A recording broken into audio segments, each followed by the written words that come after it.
This is the BBC Home Service. Here is the 9 o'clock news. His Royal Highness the Duke of Windsor died at his home in Paris at 2:25 this morning. His body is being flown by Royal Air Force plane to England for burial. The Duchess of Windsor will leave Paris on Friday to attend the service. The Duke's body will be taken to London today and will lie in state at Windsor Castle. The Duchess will leave Paris for London on Friday. Representatives of the French government will attend the funeral service, which will take place in St. George's Chapel at Windsor Castle. And so the saga of the man who once ruled England as King Edward VIII comes to an end.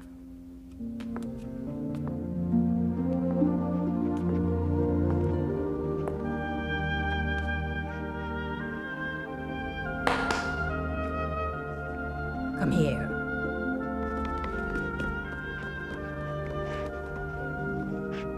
Come here.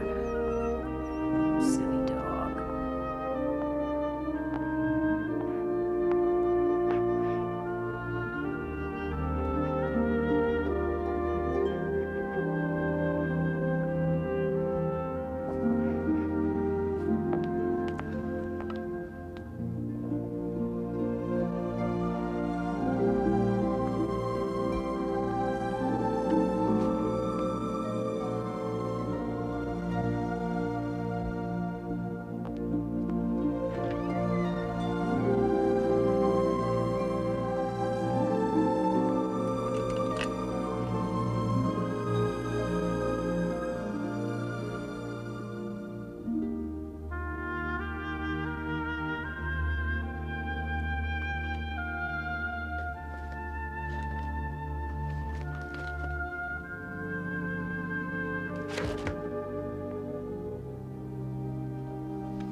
If any man can show just cause why Ernest Simpson and Wallis Warfield Spencer may not lawfully be joined together, let him now speak, or else hereafter forever hold his peace. Then by virtue of the authority vested in me, I now pronounce you man and wife. Mrs. Ernest Aldrich Simpson. The second Mrs. Simpson. No, I won't mention your first if you won't mention mine. Agreed. I love you, Mr. Simpson. Right out in the open for the whole of London to see? That's right. You're a brazen hussy. Shameless.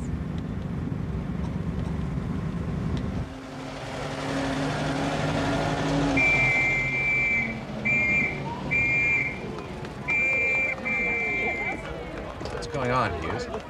Must be one of the royal family, sir. They're always driving around London, snarling up the traffic. Prince of Wales is the worst culprit, far and away. That's who it is, madam. The Prince of Wales.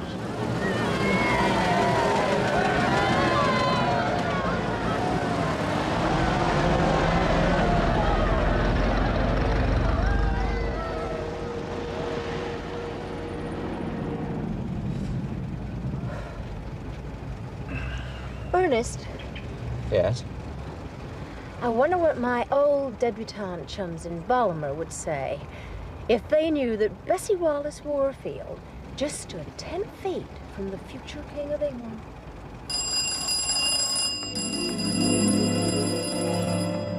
Hello, Mary. Oh, excuse me. This is Mrs. Simpson. Hello, Mary. Hello, Mom. Now, come on, let's go through. Now, stop squirming. You know, it's considered bad luck for the groom to drop the bride on her head. Bad luck for you if you do.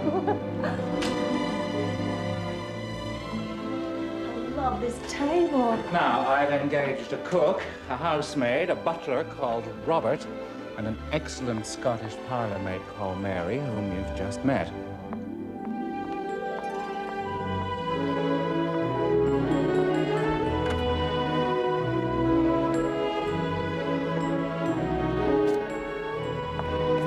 Well, what do you think? Is it not a home of fair proportion and aspect pleasing to my lady?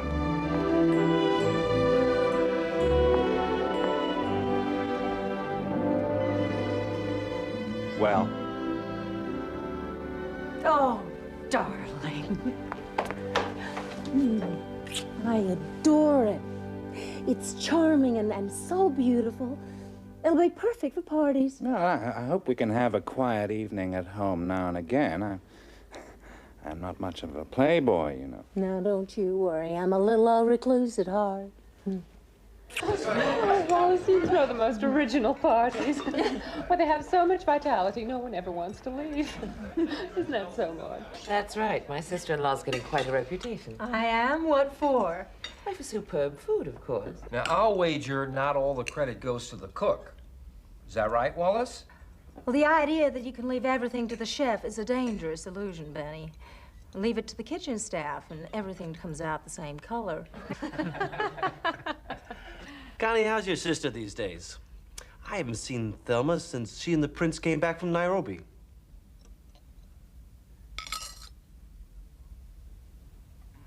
I say something wrong? That's all right, darling. Just finish your porridge like a good boy. Poor Mike. He's such a dear. But he does put his foot in it sometimes. Tonight it was both feet. You've never met my sister Thelma, have you? Well, we've exchanged nods at one or two parties, that's all. She's quite beautiful. Well, I guess it's no secret that Thelma is the prince's current lady. How long have they been together? Long enough. The prince and Lady Finesse. Quite the subject for gossip over the bridge tables. Oh, well. Her husband doesn't mind. But let's face it, Marmaduke is such a clod. No, I don't agree. I've always liked the British. Well, that's good, but I don't think my American mother would agree with you. She always called them a clever, domineering people. I find it amazing that the English have such a voracious appetite for gossip about the royal family. Darling, it's no different from the way we Americans idolize our film stars now, is it? No, I suppose you're right. My darlings, it's not the same at all. You can't compare them to actors. The royal family is the pivot of England. The people pay homage to them as a symbol of their country and what it should be. No matter what messes the politicians get into, the royals stay above it all. There's a sort of mystique about them. That's what fascinates. The most fascinating being the Prince of Wales. It's natural, isn't it? He happens to be the most desired bachelor in the world. Yes. And my little sister has him in the palm of her hand. Fancy that. But for how long, nobody knows.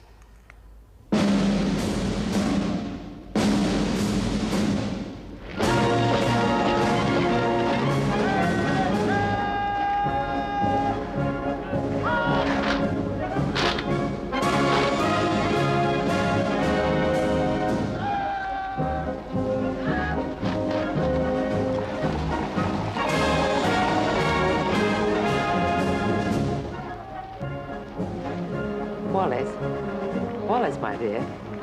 What? Quite splendid, wasn't it? Oh, yes. Yes, it was. Come on in. I have some people who are dying to meet you. And how are you getting on in England, Mrs. Simpson? It does take a little getting used to, the customs and all. Oh, it's not just the customs, it's the language. There's mints for hamburgers and braces for suspenders and suspenders for garters. And the way that everyone calls everyone darling. Hello, darling. How are you, darling? Bye, darling. Everybody's darling. It doesn't mean what it's supposed to. Really? Hello, darling.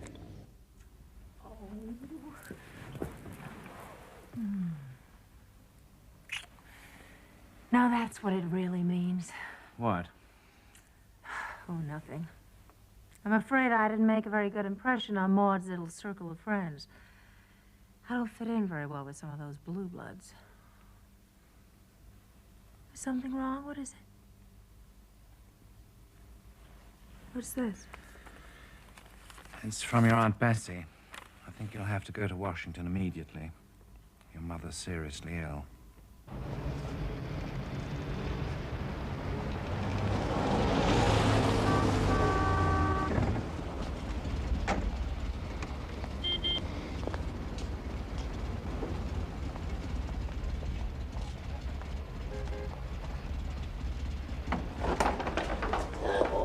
Aunt Bessie. Oh, it's good to see you. Oh, it's so good to see you. Come in, dear. Come in. I'm sorry Ernest couldn't come. Your mother was looking forward to that. He couldn't leave his business now. Oh, I know. The sight is gone from one eye. It was a thrombosis, the doctor said. But her spirit is high. Oh, Bessie Wallace, I'm so glad you're here.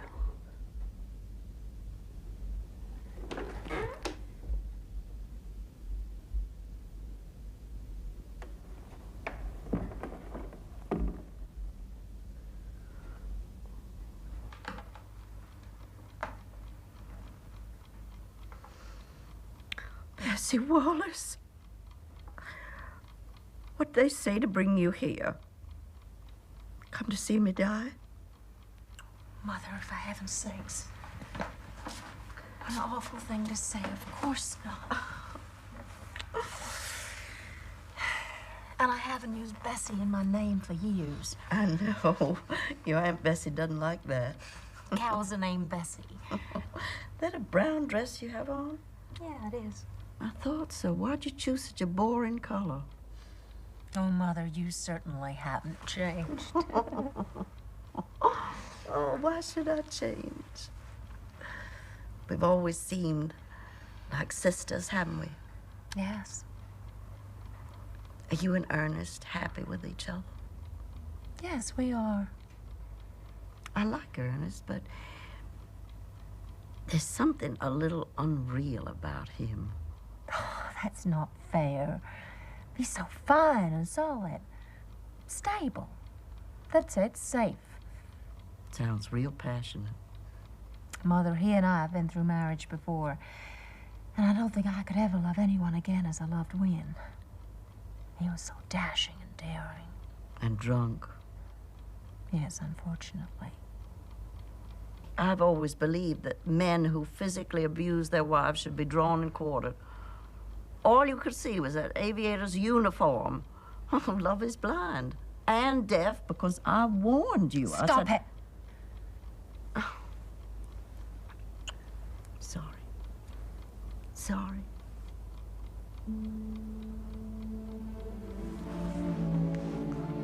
Oh, Bessie Wallace.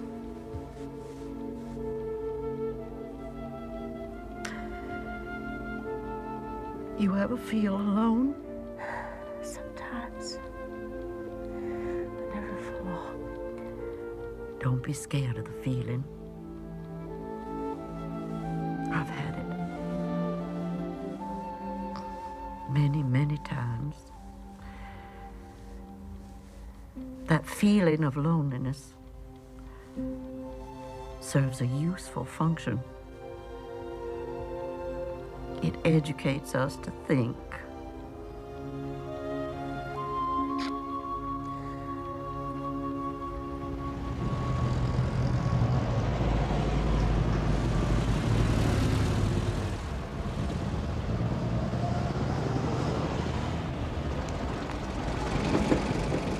Thank you.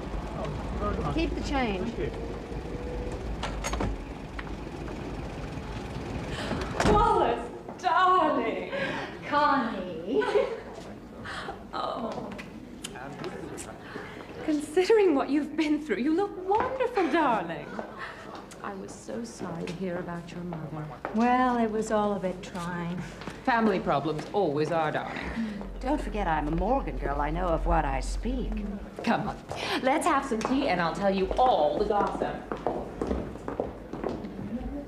I have a big favor to ask you, both you and Ernest. Of course, Connie. What is it? Well, my sister Thelma and the Prince are having a few friends down for a weekend hunt at her country house in Leicestershire. Now, Benny and I were to go as chaperones, but Chaperones? For a group of adults? Well, of course, darling. Usually somebody fairly deaf and totally blind. But sometimes they make do with us. Anyway, Benny's mother is ill in Paris, and I promised him I'd handle it. He is snowed under at the embassy. I have to go. You understand. Of course, I'll help you any way I can. Oh, thanks, darling.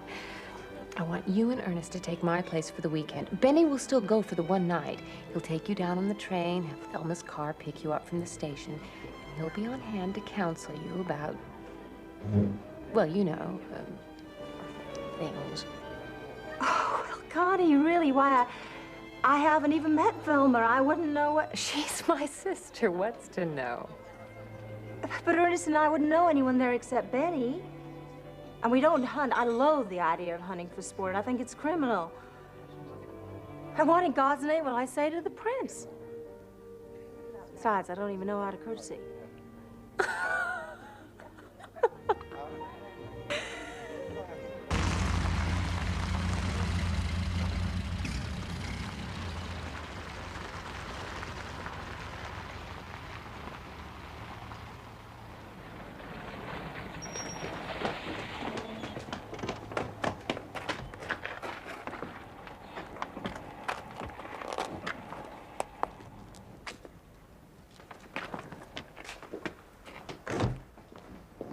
Good afternoon, madam. Good afternoon, sir. Are you, Merton? How are you? Very well, thank you, sir. If you'll just follow me.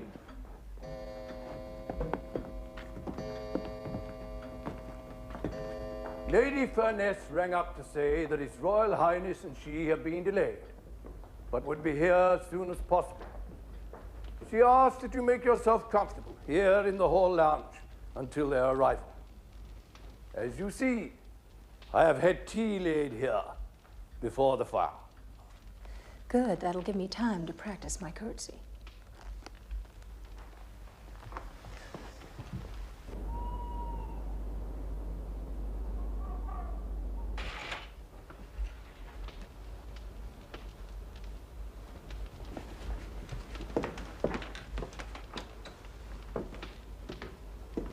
Well, another exciting weekend party in the country is launched. If you'll both excuse me, I think I'll go up and look for my room. I missed my midday siesta, and this feverish pace is proving almost more than I can bear. See you when the prince arrives, if he ever does.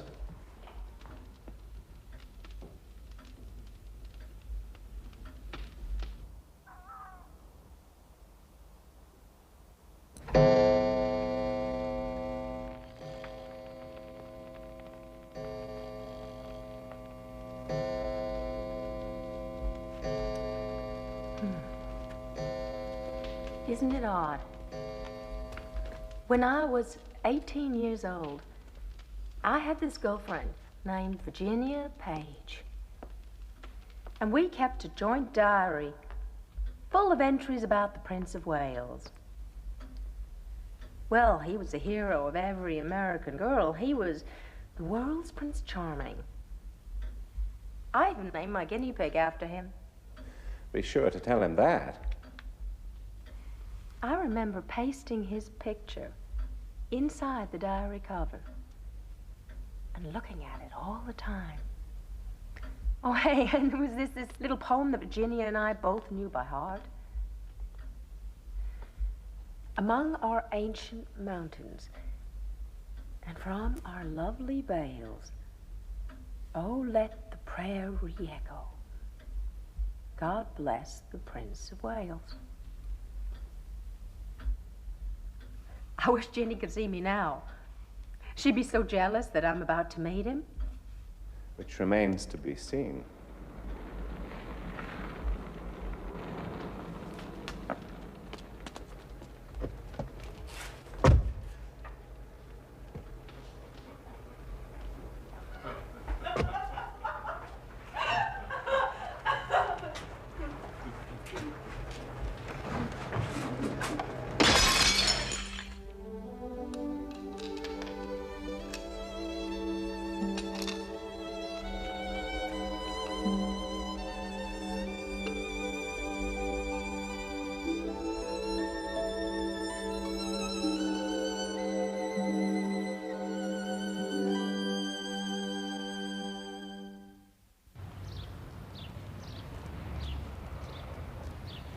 I suppose they'll put on a big spectacle in London.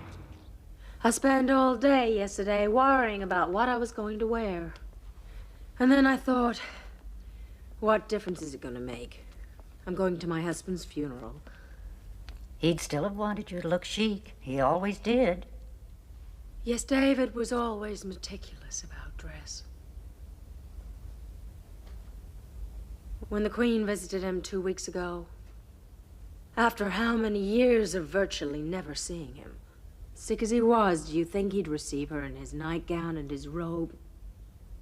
She was his queen, and everything had to be just so.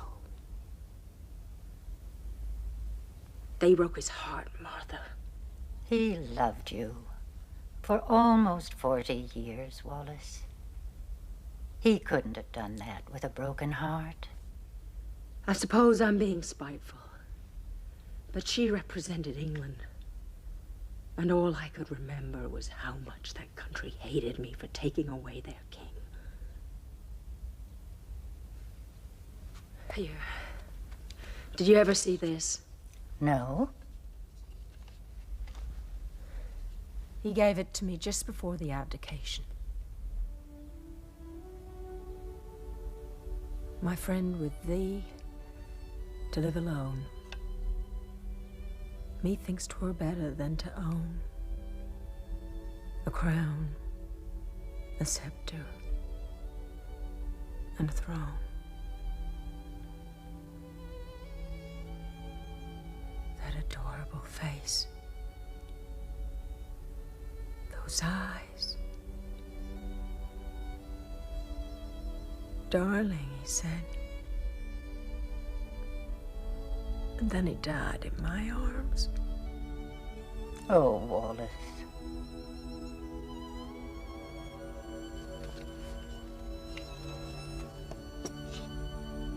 Have you practiced your curtsies yet? You're gonna need them where we're going. How do you do, Mrs. Simpson? Good evening, sir. Sir, may I present Mr. Simpson? Simpson, how do you do? Your Royal Highness, happy to meet you, sir. Most awfully sorry to keep you so late. Terrible fog coming out of London. Probably the worst I've ever encountered. Traffic was being conducted by flares. Well, now, I'm gonna call you Wallace and Ernest because Connie does. And I never let my big sister get the best of me. Of course. And what shall we call you? You may call me Lady Furness.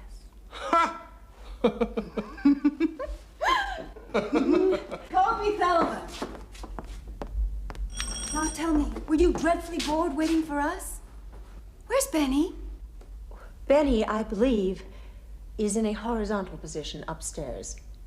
Well, I think I may do the same before dressing for dinner. Oh, but sir, I've ordered some tea first. Wouldn't you like some hot tea after that chilling fog? All right, maybe so. What about you, Mrs. Simpson? Do you like tea? A lot of Americans don't. Oh, I adore it. And so does Ernest. Oh, rather. Good, good.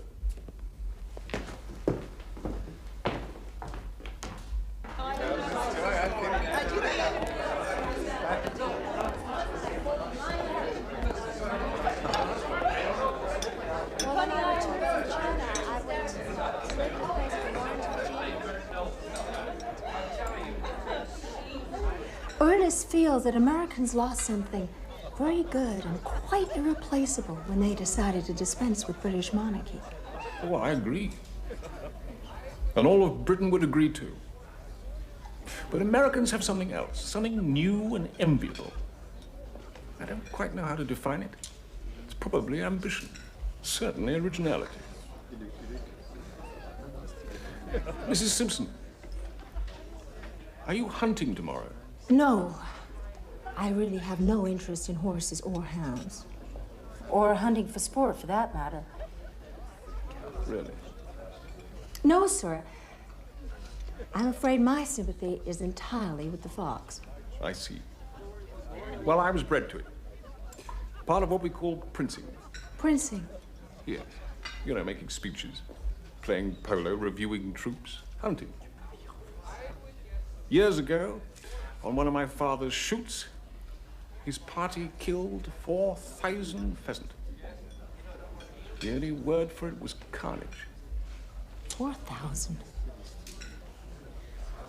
As we forgive them done to us, the lamb, the linnet, and the hare. Forgive us all our trespasses. Little creatures everywhere. Mrs. Simpson, you have such sensitivity. I'm not sure I possess that quality. Tradition dies hard.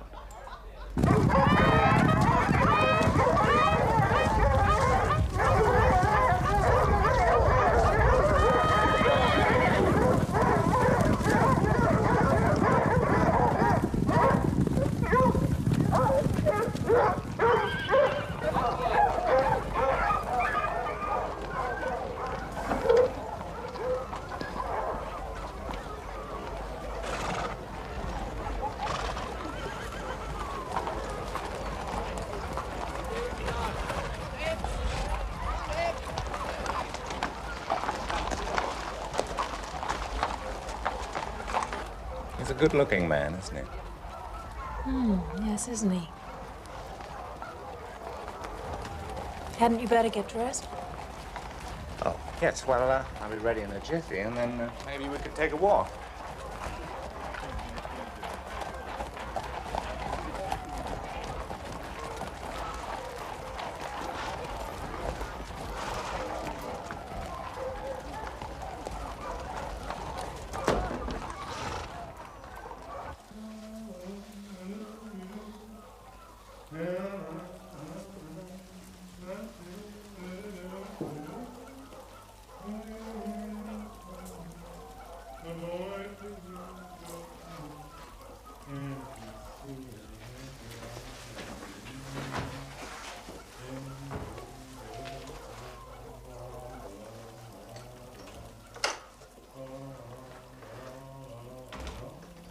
Terrible dams.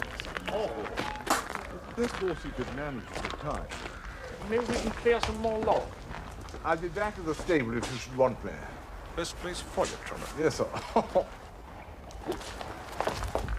Why? Good morning, sir.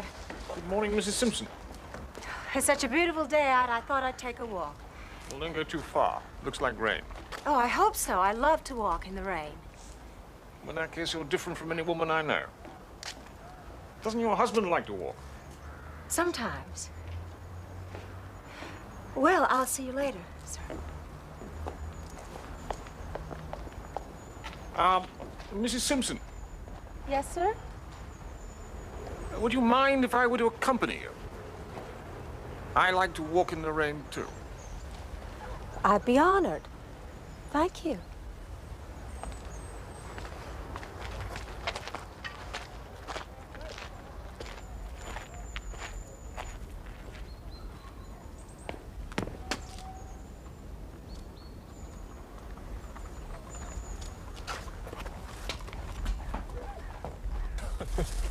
And the cat brushed my legs, and up I went. Table, cards, chits, everything, all over the floor.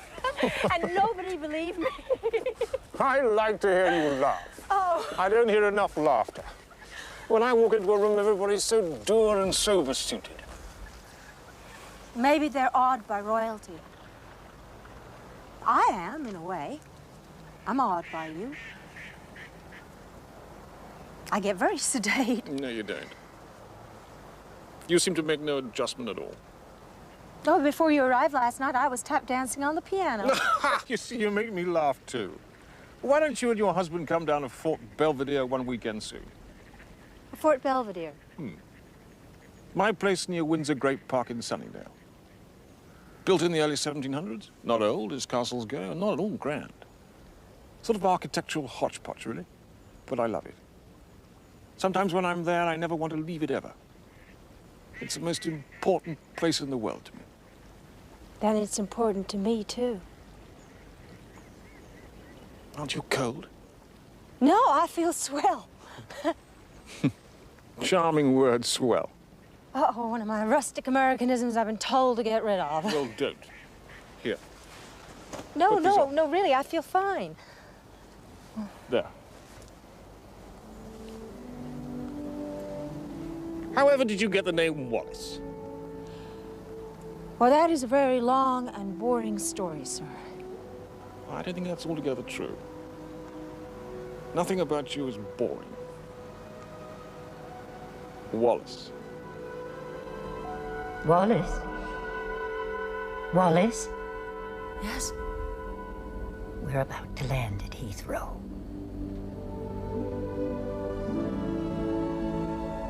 Courage.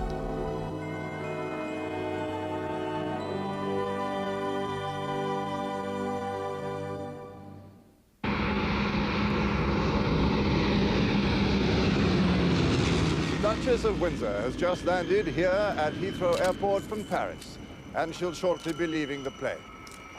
She'll be staying at Buckingham Palace by invitation of the Queen, thus ending almost 4 decades of virtual ostracism by the royal family. It was in 1936 that King Edward VIII abdicated to marry American divorcee Mrs. Wallis Warfield Simpson.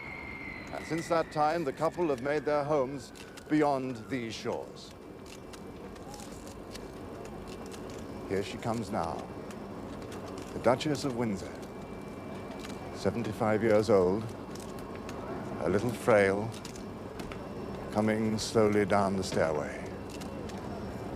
And waiting for her at the foot of the stairs, the Queen's representative, waiting to welcome her to England on this saddest of occasions.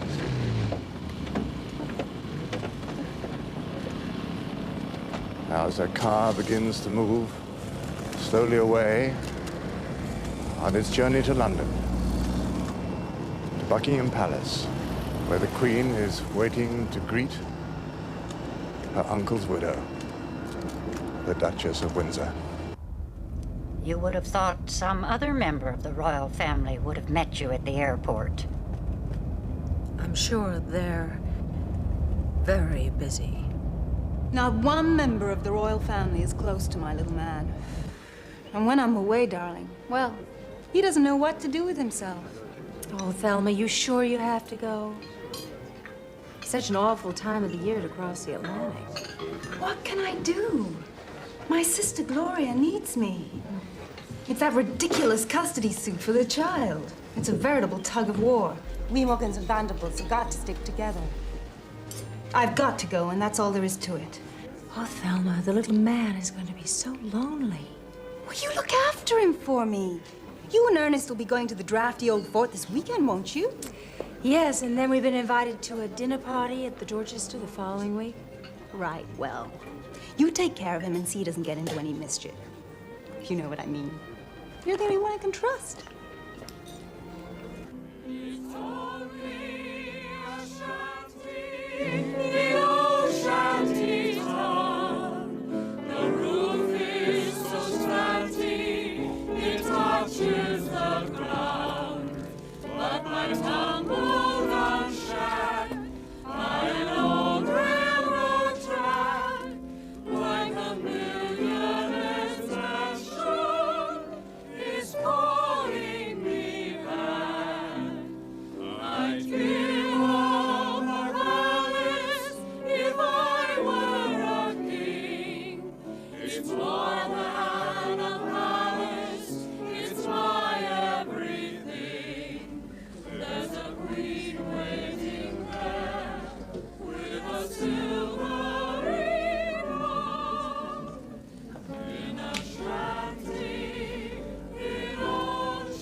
For the backgammon table. It looks so complicated. All this helps me to forget my problems. I read about one of them this afternoon. Really? Which one? The hunger marches, trudging their way across the country to London. I respect social protest like that. I think it's courageous. I admire your efforts to help them. Wallace, I wish you could have been with me in Yorkshire. I cannot begin to describe my feelings to you. unemployed men in towns and villages all over. They're my people. And they're hungry. Their children are hungry too. Dear God, it's so frustrating. Your bid, Ernest. No bid.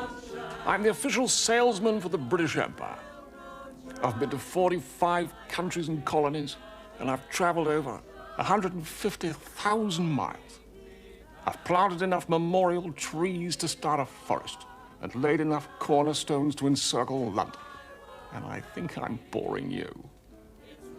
Nothing about you is boring either, David.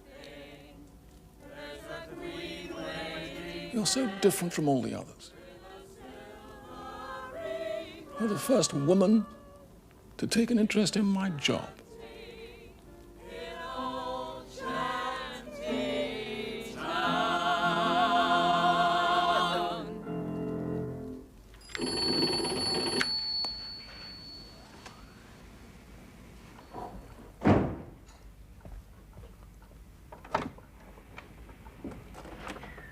Good evening.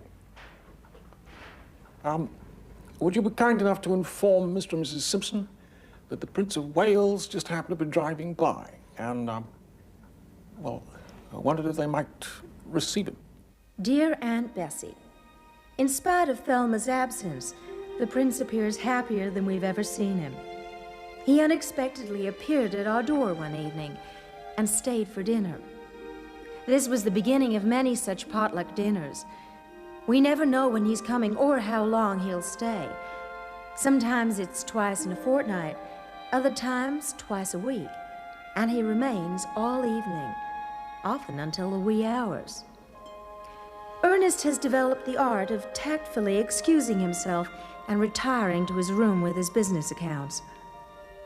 I guess I amuse the Prince while Thelma's away, but I confess, Aunt Bessie, I find him fascinating. It's as if a door has opened on the inner strongholds of his character. I sense in him something that no one around him is aware of. A deep isolation, a spiritual loneliness.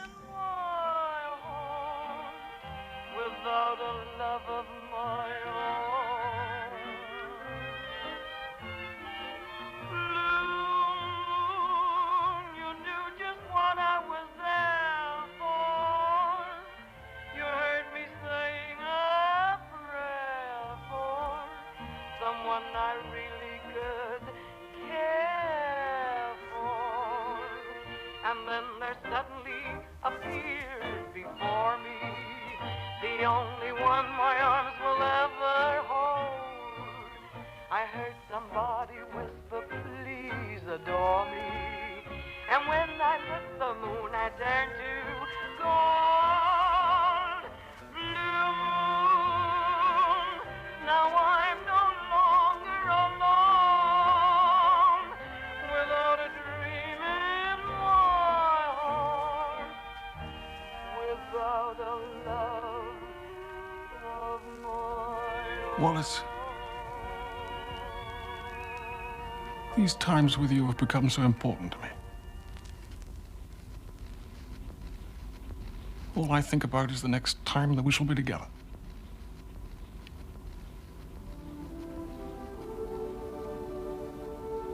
God help me, I love you. Among our ancient mountains, and from our lovely vales, oh, let the prayer re-echo. God bless the Prince of Wales.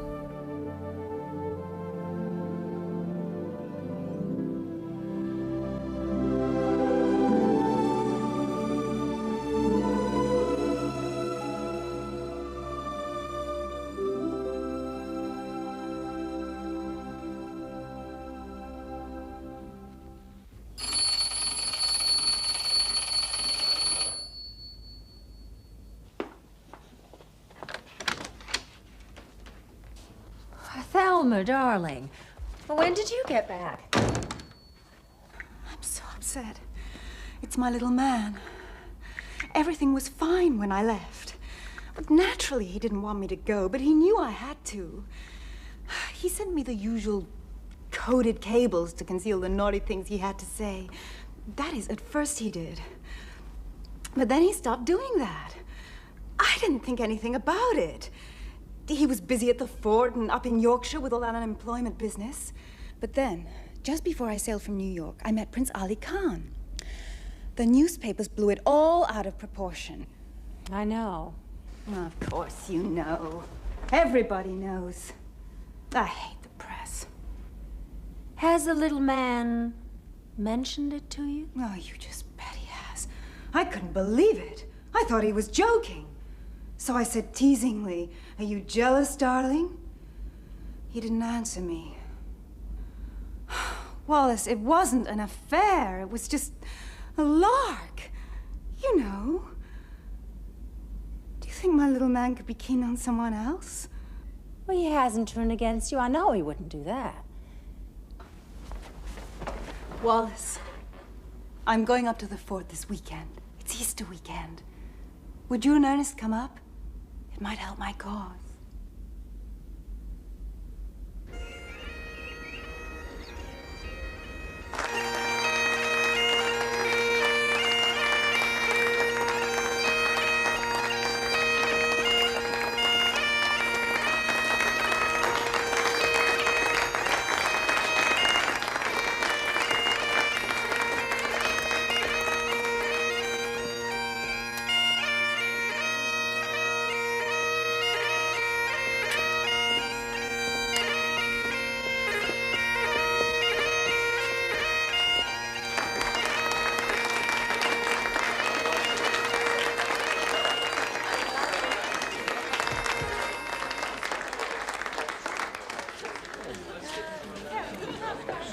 In the world is that? I'm sure I don't know. He's got this new chef from Bulgaria. It could be almost anything. His looks positively glutinous. Ernest, Benny wants to know what this is. Ask Wallace. She knows. What? What's this dish? Oh, that is spice stewed okra. Bacon, onion, green pepper, carrots, tomato, and okra, and a little crushed chili powder. It's a southern dish, not Baltimore, deep south.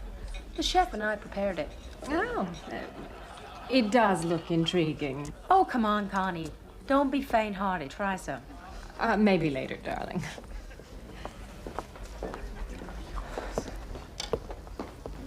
No one wants to try my okra recipe, sir. Well, I'm gonna have some. But you don't like spicy food, sir. I like anything Wallace makes. Take my word for it. She's a superb cook. David, use your fork. Shame on you.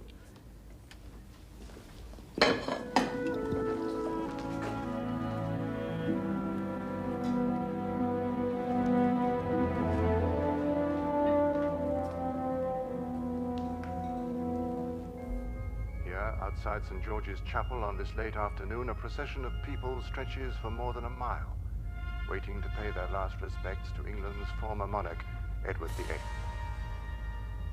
Meanwhile, his widow, the Duchess of Windsor, remains inside Buckingham Palace.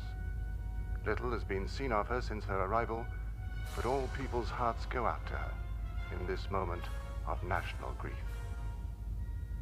Here we see the majestic tableau, the coffin resting on a catafalque, covered in the personal standard of the Prince of Wales. 4 members of the household cavalry stand guard at each corner, plumed heads bowed, swords reversed. It is a sight that catches at the heart as we view the last sight of our once beloved Prince of Wales.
Lovely, Thomas.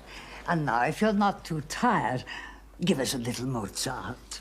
But my good woman, I've been playing Mozart all evening. Have you? And to think I didn't recognize it. I must have that piano tune tomorrow.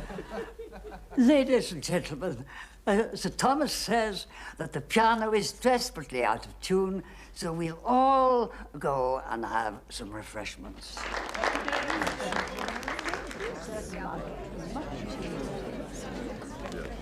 Emerald pretends to be empty-headed, but watch out. Sometimes she thinks she's the Prime Minister. She knows more than all the politicians put together.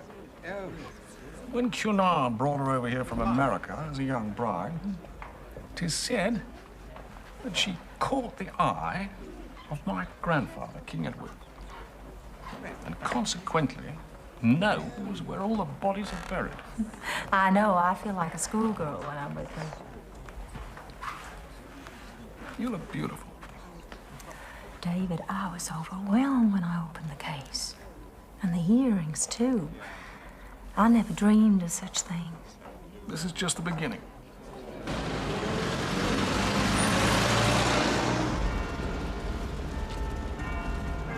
Thank you. Good night.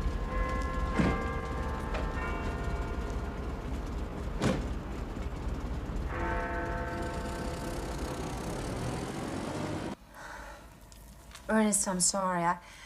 I was having so much fun, I didn't notice the time. You never do. David's invited us to go on holiday in the south of France next week. He's taken a villa, and it overlooks the sea. And we may go on a short cruise on a friend's yacht. Have you forgotten Aunt Bessie's coming in 3 days? David invited her, too. I told him all about Aunt Bessie. He thinks she's going to be the life of the party. And there'll be 5 other guests. Oh, Ernest, don't you see? It's like a dream come true. Your dream, not mine. But it's like an enchanted world. His slightest whim becomes reality. Best trains wait for him. Hotels reserve the best suites. Yachts, airplanes. Just name it. Sometimes I can't believe that I'm a part of it. I feel like I've stepped behind the looking glass. Wallace in Wonderland. That's not funny. It certainly isn't. Well, are you coming or not? You've known for a long time I have to be in New York on business next week, so why pretend I'm invited? I'm not invited at all. You never intended for me to come. I thought you could cancel it. Well, I can't, and you knew that too. Why is it every time he raids the crown jewels, our insurance goes up? I suppose it would be pointless for me to ask you to decline the trip and stay home. Yes, it would. Why should you begrudge Aunt Bessie and me such an exciting time? I have no intention of missing it. Mr. Lou, get off my bed.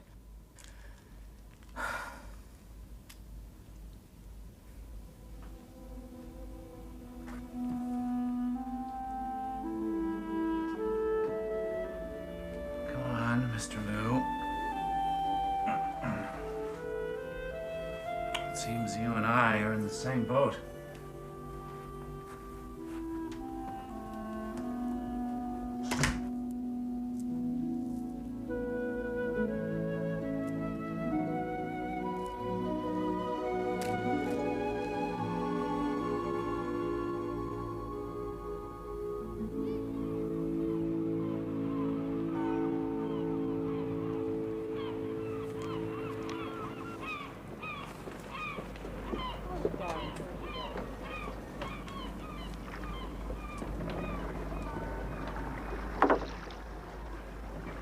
Where you going, dear?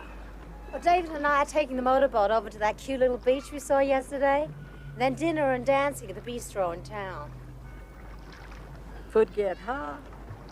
Watch the sun, if it stays out. Take a parasol. Aunt Bessie, that's old-fashioned. I have sun cream, see? Sit down, dear.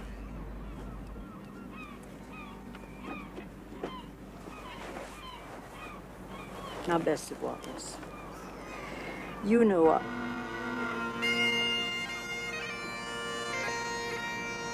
Does he take him everywhere he goes? Just about. What I want to say is this. You know, I'm no prude about modern morality. I may use a parasol, but I'm no fuddy-duddy. You're the best chaperone in the world. If I were, I'd take you back home right now. You know I love you, but I can see what's happening. You're moving into dangerous waters, Bessie Wallace. I know exactly what I'm doing. Do you? The newspapers at home are full of stories about Mrs. Wallis Simpson and the prince. They are? All right. I was going to show you this, but now I will. Don't be upset when you see it. Upset? This is exciting. Except I don't like that picture of me. Oh, Bessie Wallace, don't be so selfish. There's a picture of Ernest, too. Read what it says. I regret I have but one wife to lay down for my king. Oh, no. Can you imagine what he must feel? I'm only glad your mother isn't alive to see what you're doing to your marriage. Well, Bessie, what can I do? I love David so. And I love Ernest too, and in a totally different way. He's coming. Put a smile on your face. Men don't like women who blubber and carry on. You sounded just like Mother then. Oh, good man. Caviar, grouse, and champagne. Well, it's not exactly a depression lunch, is it, sir? Well, sir, I told my niece to take a parasol with her, and she called me old-fashioned. What do you say to that, sir? I'd say your Aunt Bessie was right. Use it. With the imperial compliments of His Majesty the Emperor of Japan. Why, it's much too beautiful to use. It's so fragile. Then I'll ask him for another dozen.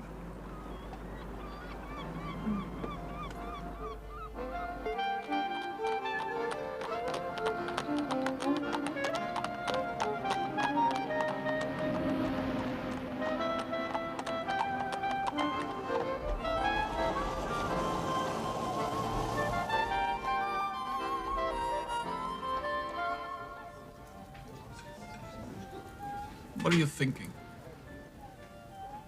How happy I am. How miserable. So am I. Darling,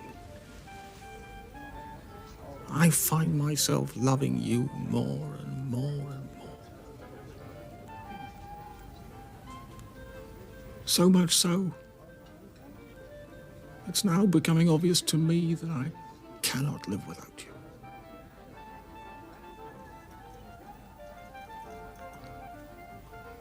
This business of my ruling should be the all and everything of life to me.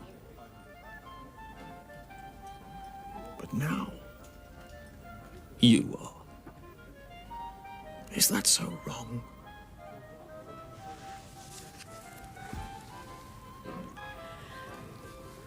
David, what are we going to do?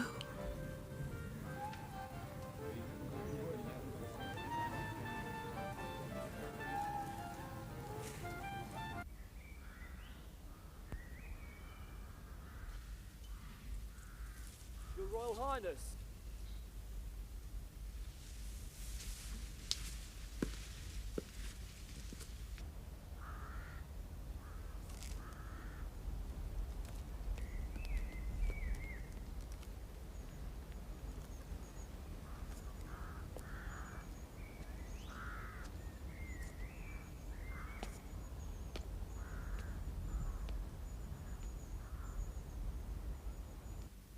It's from my mother. I think you ought to hear it. I think you ought to know that Papa is not very well. While I myself do not consider the danger immediate, the physician is not too pleased with Papa's state at the present moment. I think I ought to go to him. David, I'm scared. I know. So am I. When you become king, what happens to us? Maybe this is a false alarm. I'll telephone the moment I know something. Leave word where you're going to be. I've got to know how to reach you.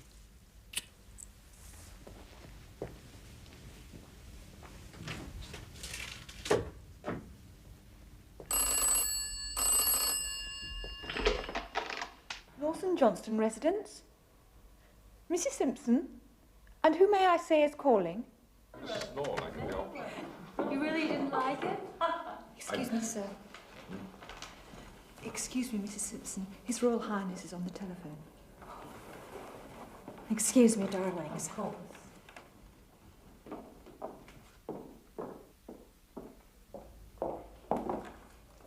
David? Oh, David. I'm so very sorry. Yes, I know. My darling, I know. But I don't see how. I know. Yes, I'll wait for your call.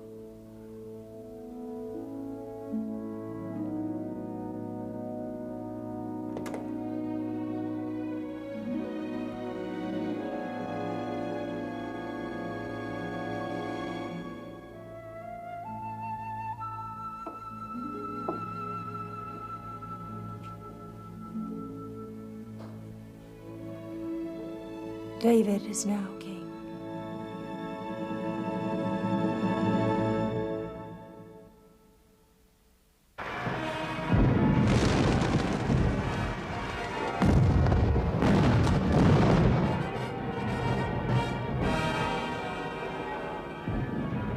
Whereas it hath pleased Almighty God to call to his mercy our late sovereign Lord King George V, of blessed and glorious memory, by whose It was sweet of the Prince to provide a room for us to watch the proclamation ceremony. It's not Prince anymore, dear.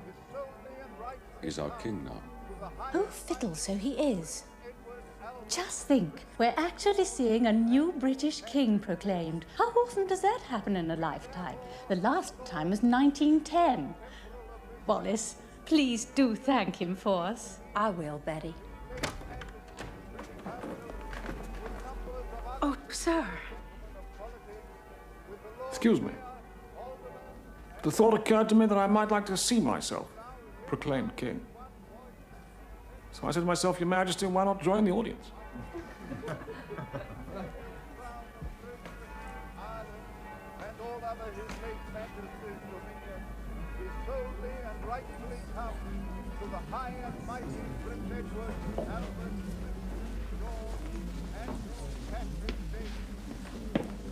Therefore, the Lord spiritual and temporal of this realm, being here assisted with these of his late majesty's privy council. Why not join my darling is what I really said to myself.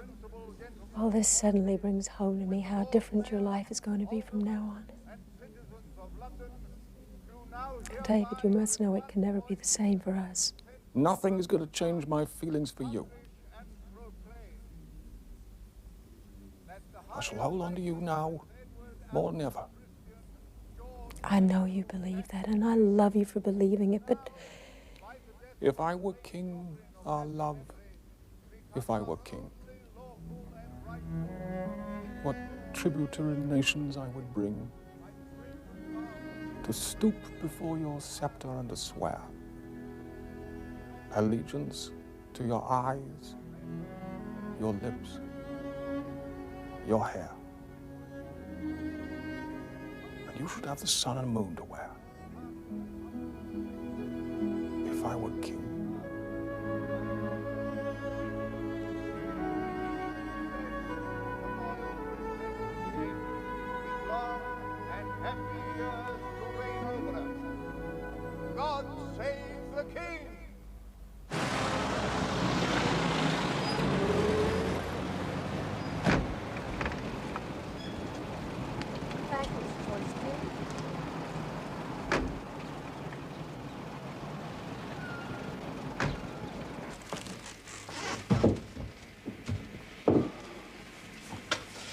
Good day, Mom.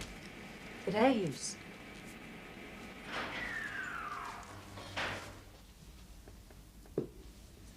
Hello. Hello. You might have told me you were arriving. Why? I'd have come to meet you. Oh, that's all right. Don't trouble yourself. Oh, Ernest Stone, it would have been no trouble. How have you been? Keeping my feet on the ground isn't easy. Still Wallace in Wonderland. You're in all the papers back in the States, you and David. They're positively eating you up. Code of silence can't last much longer here, though, now that he's king. Question is, what's he going to do with you? I don't know.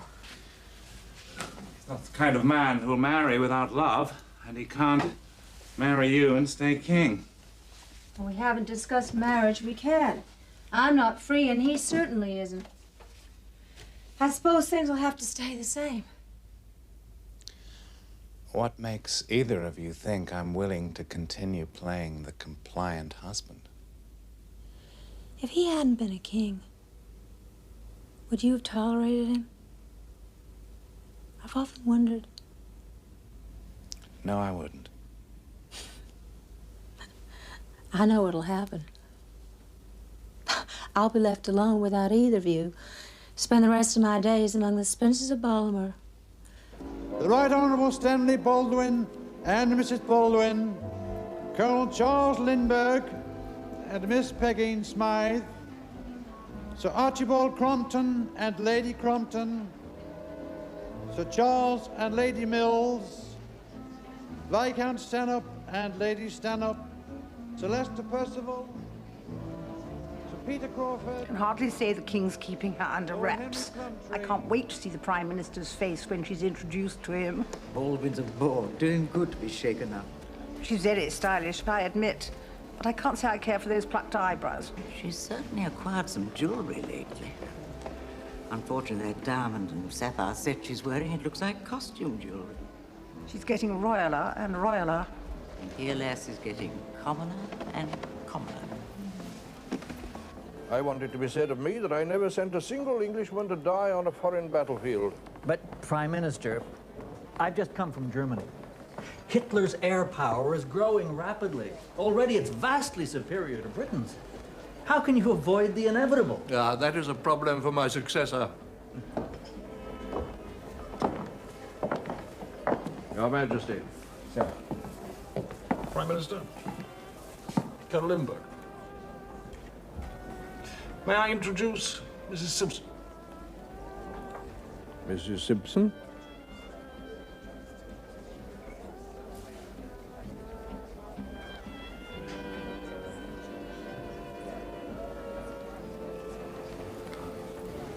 Shall we?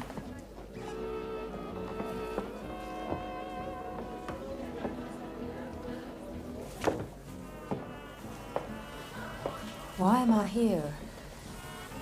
Baldwin detests me. It had to be done. Sooner or later, my Prime Minister had to meet my future wife. Wife? Is this a proposal? How could you marry me and stay king? Rest assured, I shall manage it and stay king. What shall I be if you marry me? Well, what do you think? Wouldn't that be swell? My darling, swell would be the understatement of the century.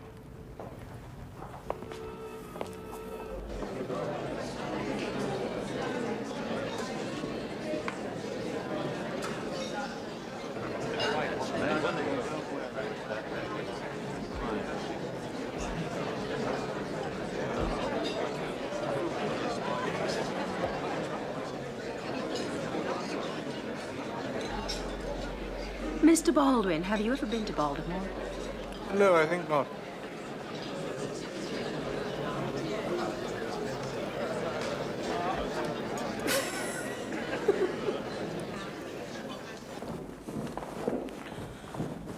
I thank your Majesty for a pleasant evening.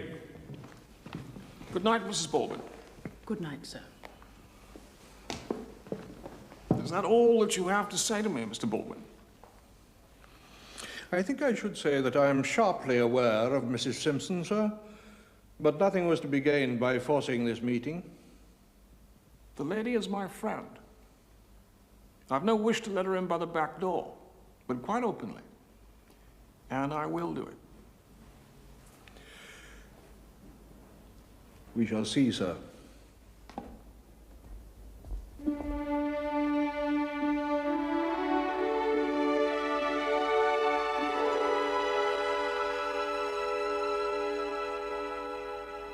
I should like to marry Wallace. She must petition for divorce.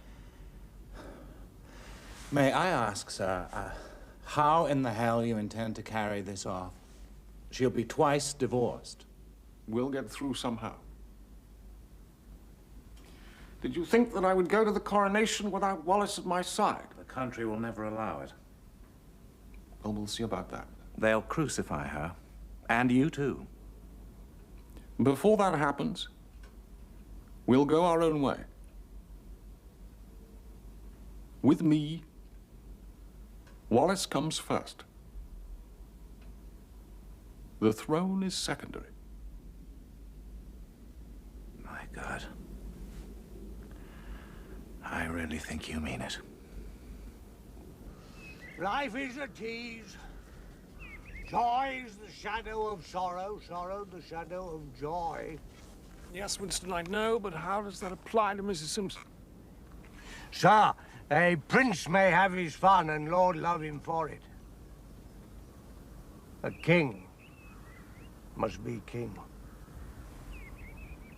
That is precisely what I intend to be. But this impending divorce action of your friend, well, in the crucial period before your coronation, I'm against her divorce proceedings. If only you would speak with her and take some more time for reflection. It wouldn't be right for me to influence her to stop the proceedings. Sir, I'm no fool. She has a solicitor with ties to the king handling her divorce, which will no doubt be made final shortly before your coronation. People are saying you are behind it. And you know what our press will make of it once their muzzle is removed? They'll call it a sham divorce. Yes, sir. I brought the morning tea to Mr. Simpson, as requested. And the woman who was not Mrs. Simpson was with him. In a double bed. Thank you, Mr. Brewster. That would be all.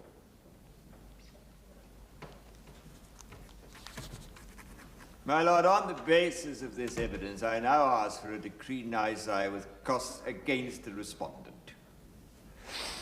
Well, I suppose I must come to the conclusion that there was adultery in this case. I assume what your lordship has in mind. How do you know what's in my mind?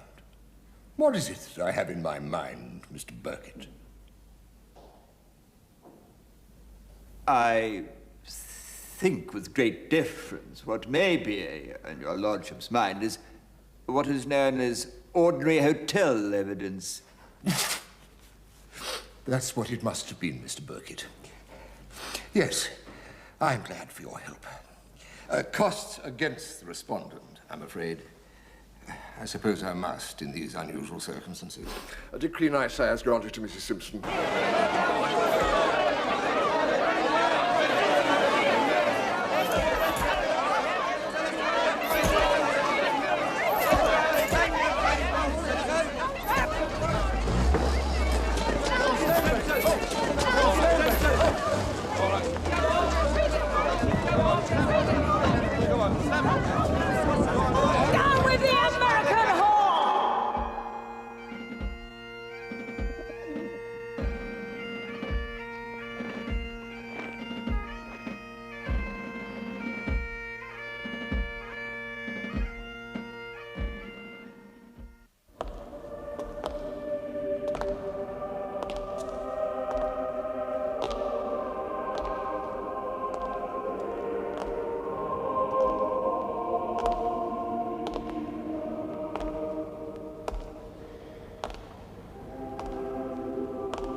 Mr. Baldwin, throne or no throne, I do intend to marry Mrs. Simpson as soon as she is free to marry.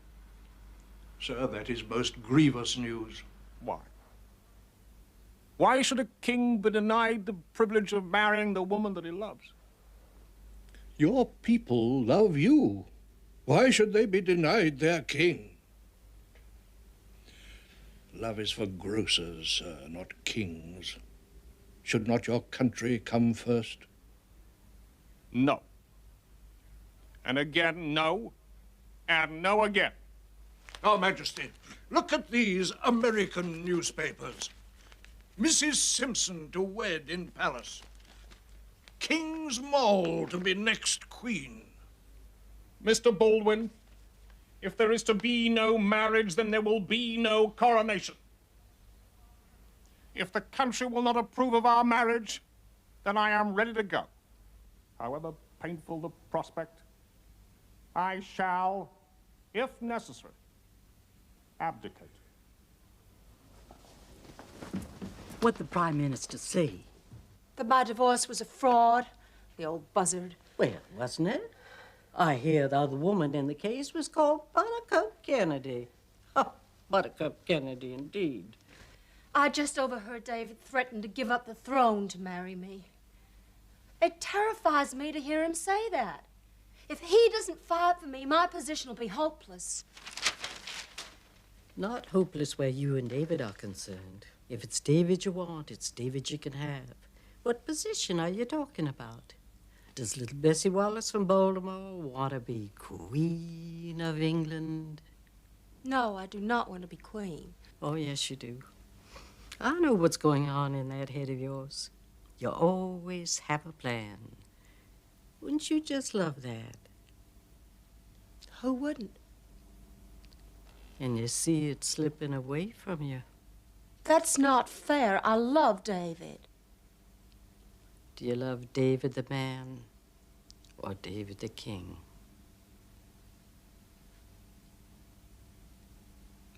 Both.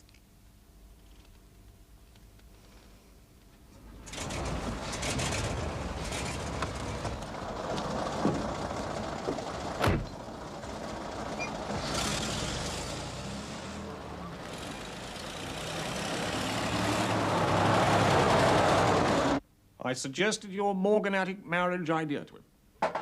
What's that, sir? That's where I would remain king, and Wallace would become my morganatic wife.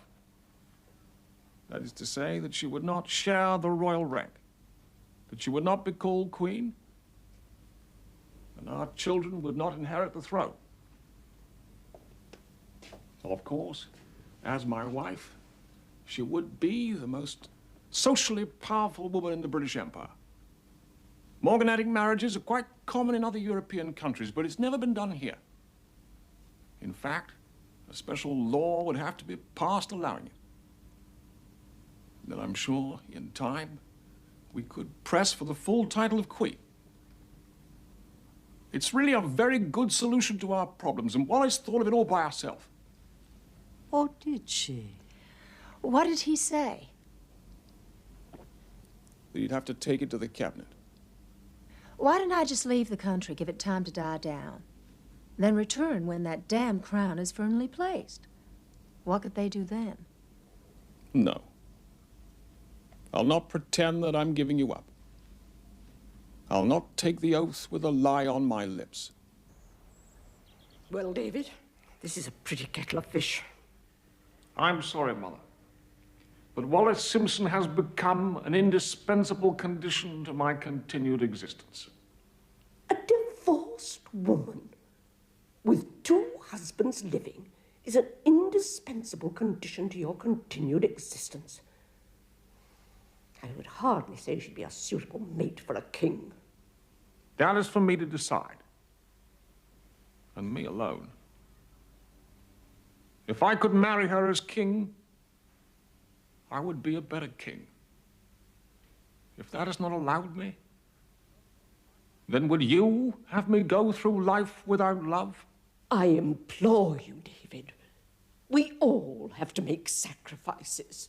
I have. It will seem inconceivable to those who fought during the war that you, as their king, refused a lesser sacrifice.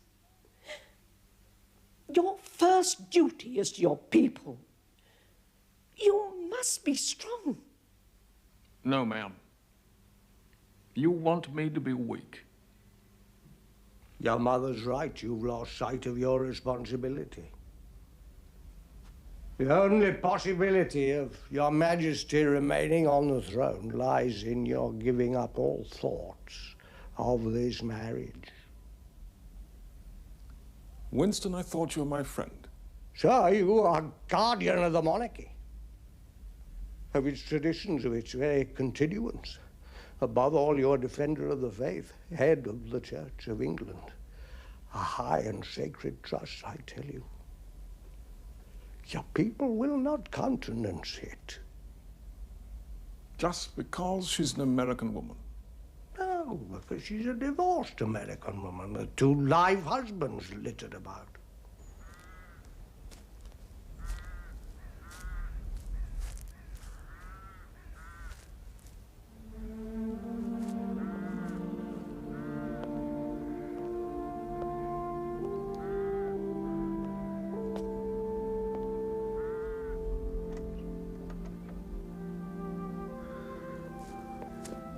What Winston forecast yesterday has come to pass. The cabinet has rejected the morganatic marriage idea.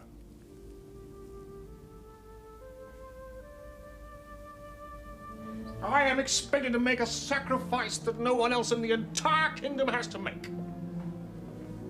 And why?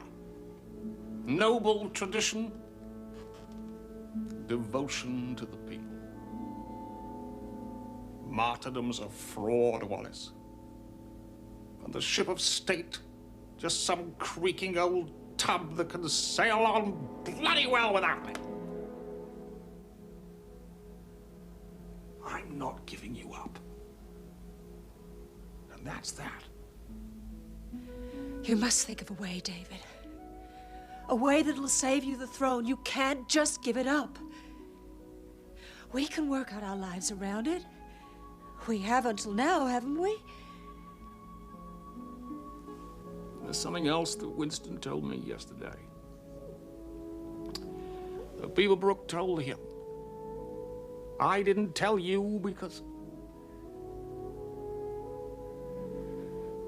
the British newspapers are coming out with the story tomorrow morning.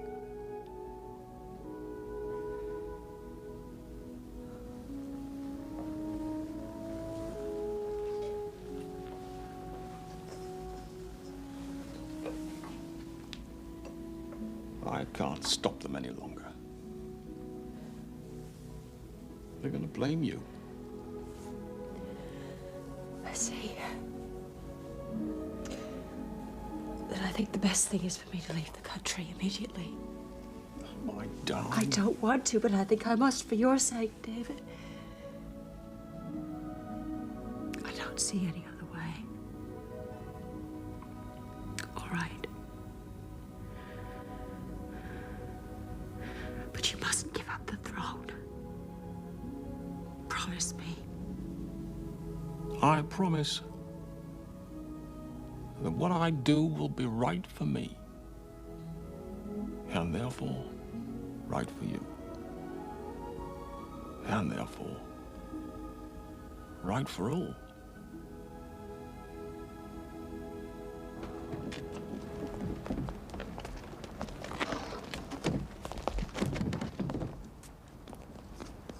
Now look, Brownlow, you'll change to the Buick on the ferry. Understood, sir. I'm going to be lonely again, Aunt Bessie.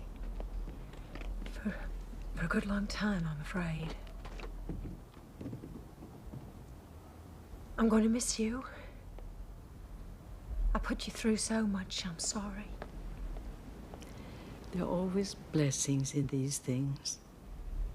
Name one. Well, you put Baltimore on the map. I love you, Aunt Bee.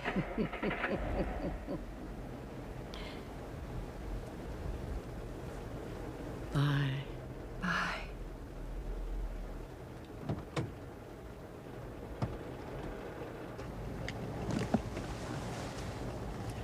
I don't know how all this will end, but I do know that we shall be together again. Will you wait for me? I'll wait for you. Whatever happens, I shall never give you up.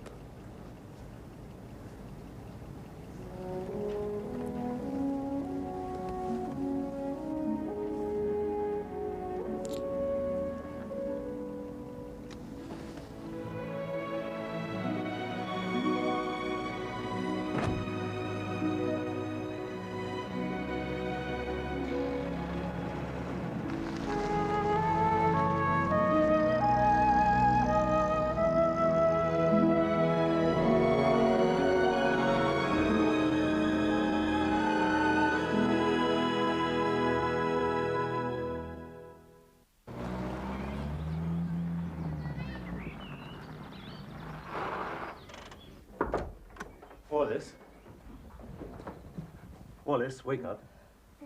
Perry. Look, I'm most frightfully sorry, but I've overslept. We'd better get going.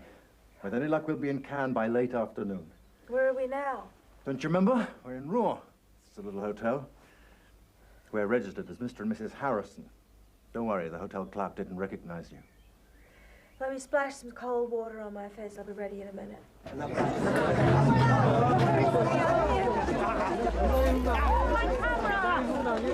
You've broken my camera!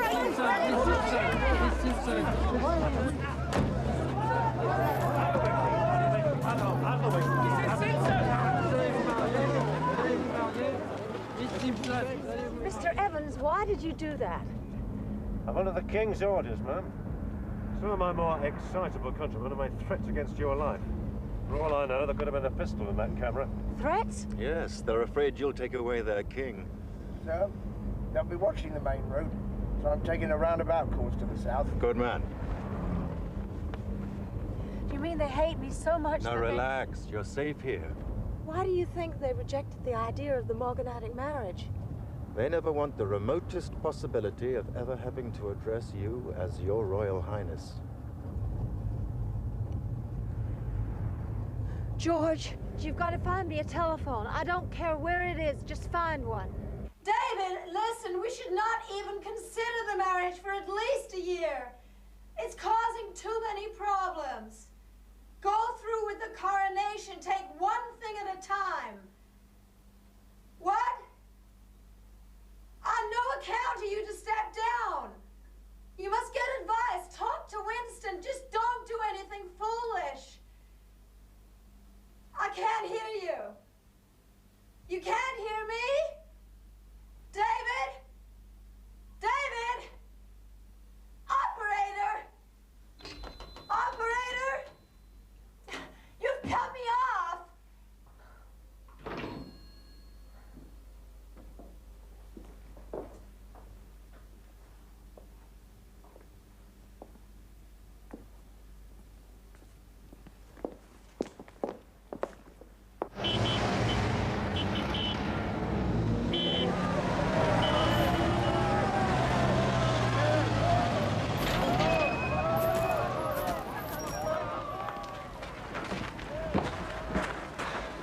Welcome, dear Wallace. Heather, darling.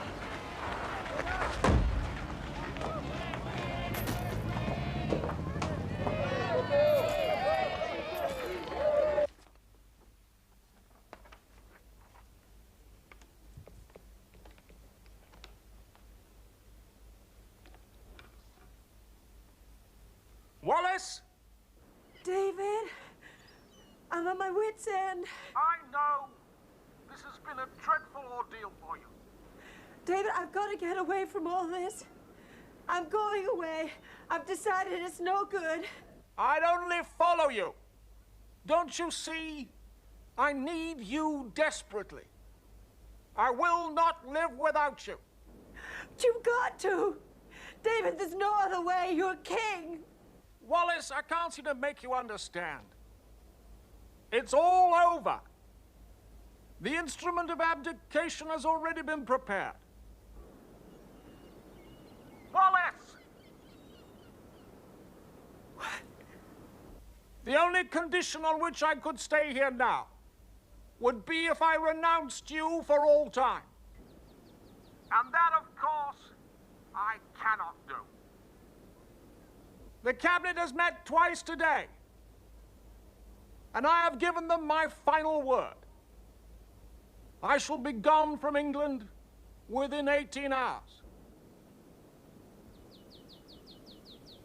Wallace! Wallace!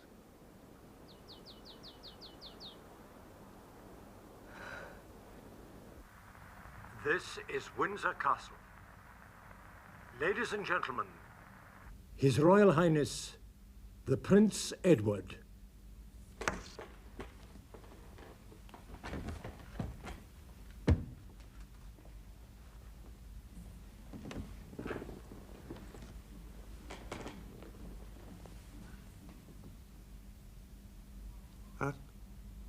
At long last, I am able to say a few words of my own. A few hours ago, I discharged my last duty as King and Emperor. And now that I have been succeeded by my brother, the Duke of York, my first words must be to declare my allegiance to him. This I do with all my heart. But you must believe me when I tell you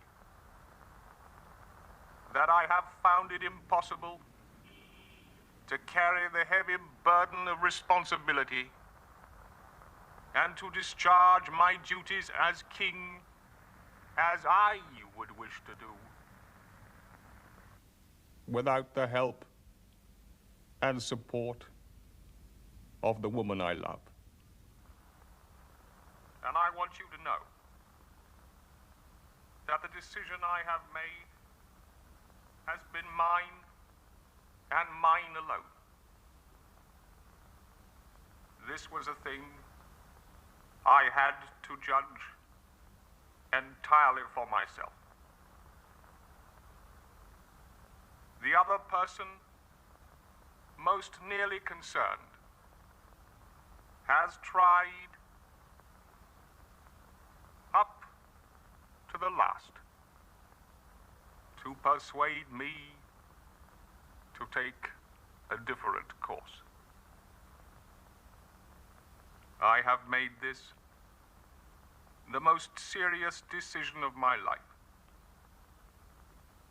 only upon a single thought of what would, in the end, be best for all. And now, we all have a new king. I wish him and you, his people,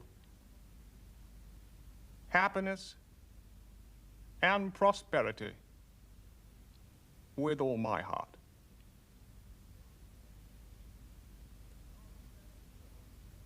God bless you all. God save the king.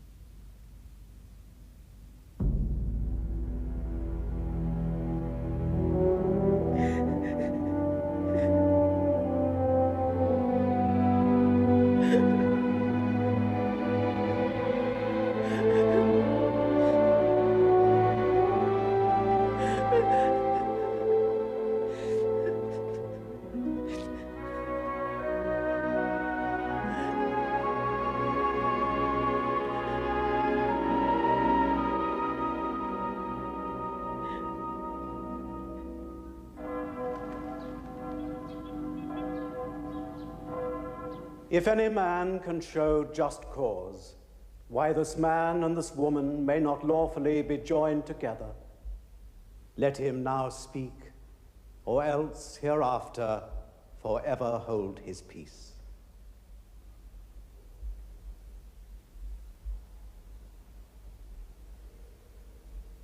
In the name of the law, I declare you united in the bonds of marriage. Of course, I'll inscribe your prayer book, my dear. Let's see. What shall I write? The Duchess of Windsor? No. Inscribe to Her Royal Highness. For that is what you shall always be to me.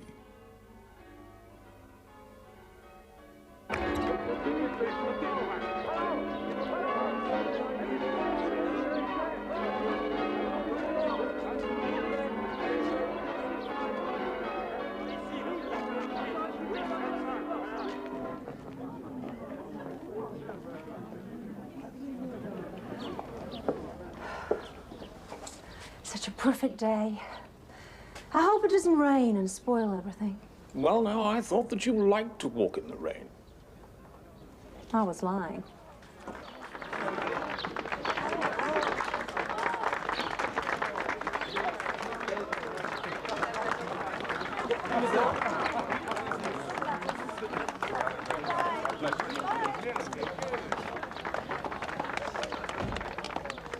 Aunt Bessie?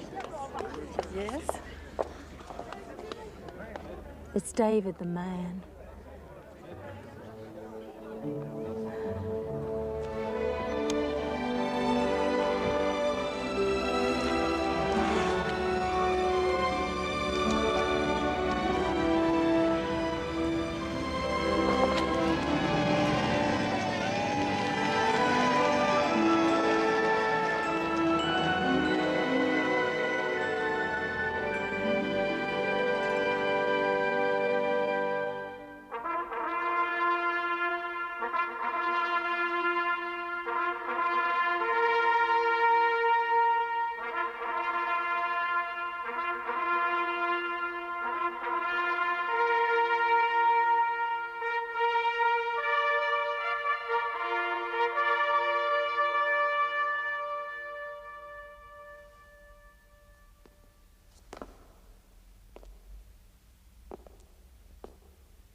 My friend, with thee to live alone, methinks were better than to own a crown, a scepter, and a throne.